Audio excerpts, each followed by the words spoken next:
Do you struggle with anxiety throughout the day? Do friends tell you to relax off? Do seemingly small tasks become anxiety producing problems? Well, then stay tuned for some really actionable tips that have helped me overcome anxiety in my life.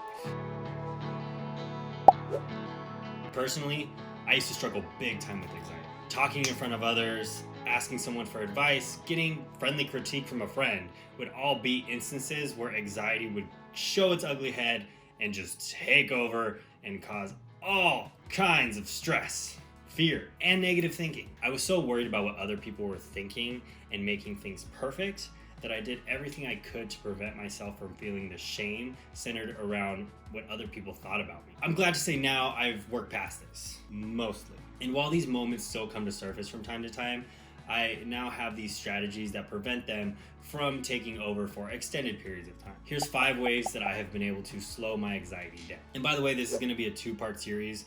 The first part is going to be things that you can add into your life that can reduce the amount of anxiety that you experience. The second part is going to be things that you can take away from your life that will reduce the amount of anxiety that you experience from day to day.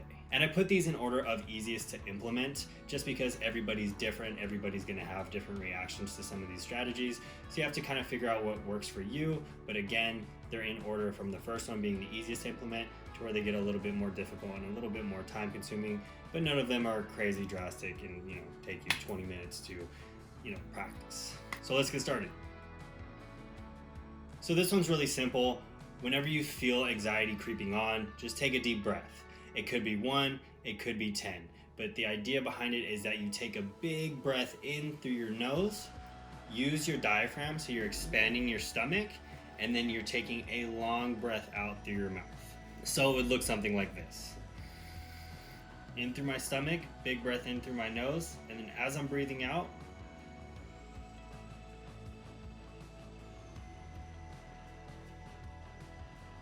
nice and slow and controlled like that. You can count them out. I personally don't count them because I found that it causes me more anxiety. But the ideal ratio would be 3 seconds in and then 6 seconds out. But again, I don't count them out. I just know make the out breath longer than the in breath. And typically I use puckered lips to breathe out of my mouth just to really slow it down and pay attention to that breathing. Whatever it takes for you to feel relief. But I promise you that you will feel something, even if it's just one breath. I've found that I've gotten in a habit now that any time that, not necessarily even just anxiety, but anytime I'm starting to get stressed out over a situation, I've now done it enough times to where without even thinking about it, I instantly just take a big breath in. And again, see, that wasn't extremely long, but it's just a good habit that I've created for myself that I promise you, if you begin to use in your life, you will definitely feel the benefits. Now this one's pretty self-explanatory as well. I got this idea from Tony Robbins. Essentially what it is first thing in the morning, you express 3 things that you are grateful for currently in your life. Why? Because as Tony Robbins explains, it's impossible to feel grateful and unhappy at the same time. And because I consider stress and anxiety unhappy emotions, when I start my day off with some form of gratitude, I typically do 3 things. I know that I'm priming my brain to start in that state. That way I'm less prone to anxiety throughout my day. And these can be things as big as, my daughter who was born a micro preemie 3 months early. I'm grateful for her health. Or it could be something as little as this cool little plant that's now a month old that I haven't killed. Stay tuned.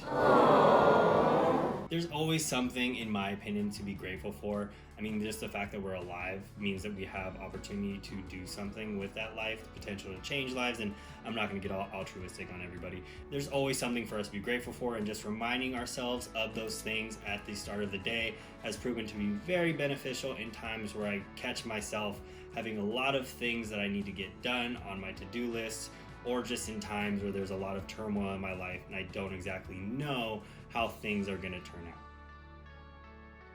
Now this next one is something that I've done on and off in my life. I wish I would do it more. It's just kind of something I guess that I haven't made the most of, made it a habit, if you will. And I try to make this as easy as possible. You know, I typically don't recommend people doing things on their phone before bed, especially if you tend to go on your phone and start going through Instagram or any kind of social media. That actually will increase your anxiety before you go to bed, which then you're not doing yourself any favors if you're messing up your sleep if you do suffer from anxiety.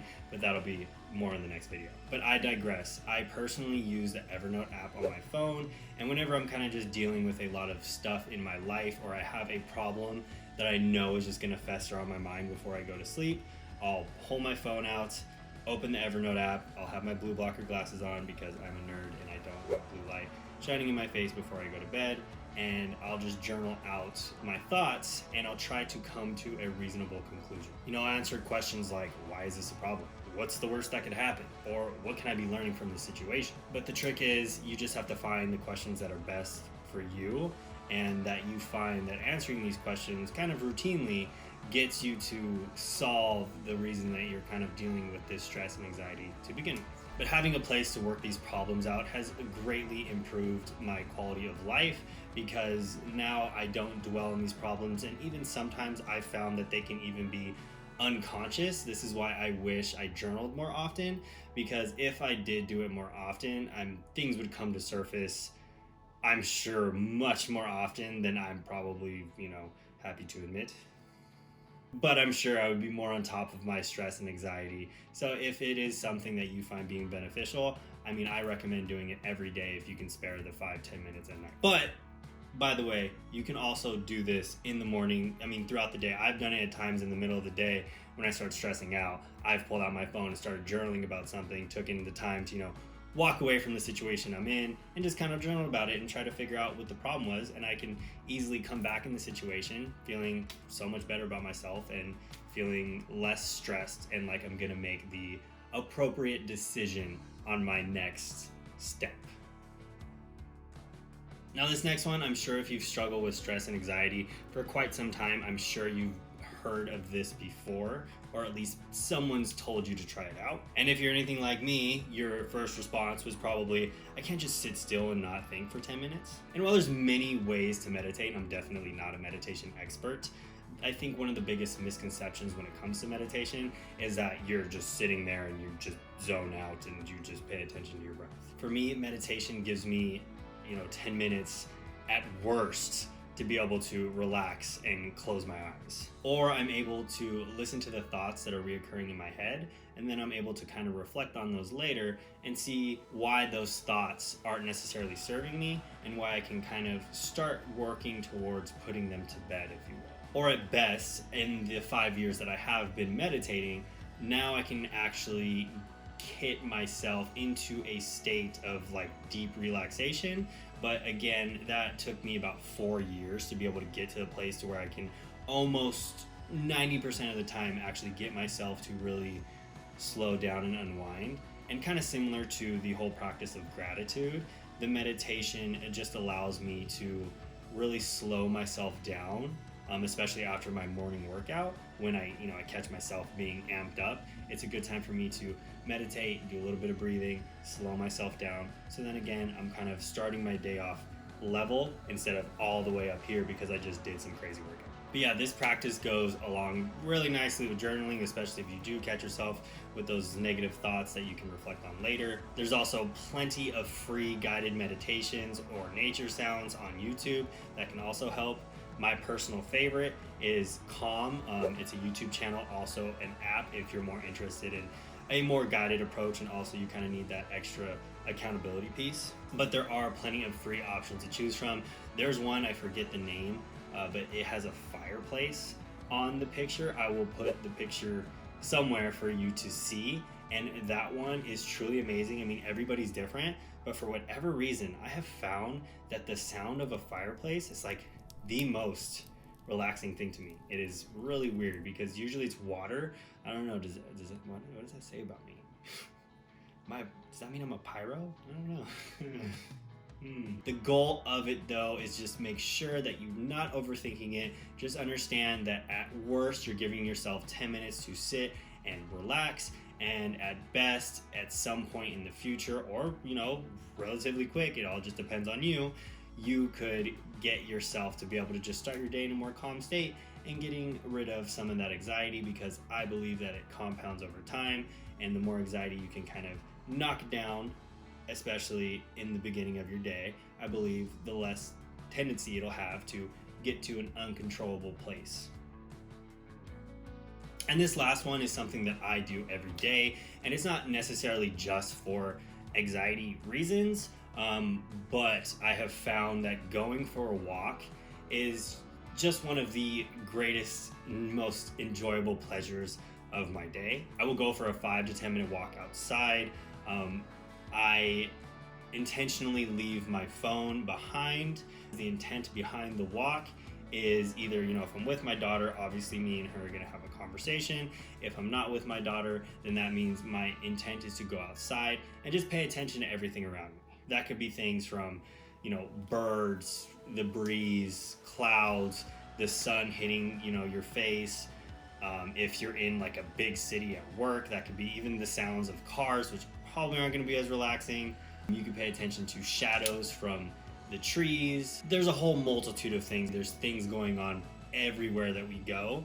And the idea is just to get yourself out of your own head for a little bit and to just pay attention to the things around you while getting yourself up and active, because sitting down for extended periods is also going to contribute to you just being more stressed throughout the day. And if you are doing this at work, what I usually recommend is for the first one, say you're gonna go, you only have 10 minutes on your lunch break to go for a walk. Set your timer for 5 minutes. Walk as slow as you comfortably feel like you can. And once the timer goes off, just kind of make a mental note in your head.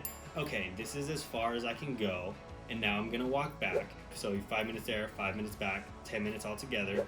You then walk back to your work. The next time you go, leave your phone behind, because then you have that 10 minutes of complete distraction free.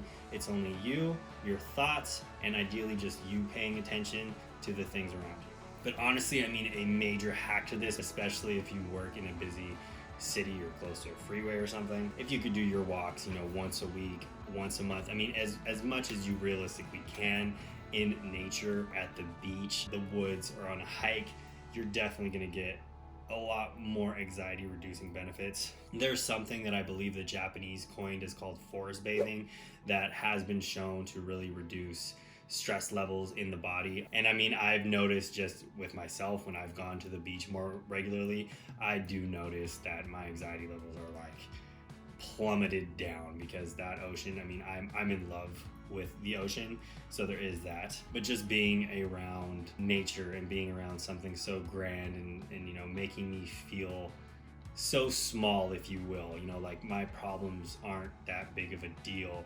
The world is so much bigger than just me, and realistically there's so much more going on than just a lot of times like the little things that I'm dealing with that can sometimes just kind of get out of control and cause me to feel stressed out. But yeah, throw some breathing in there, go for a walk, do your pay attention to things around you. It's meditative.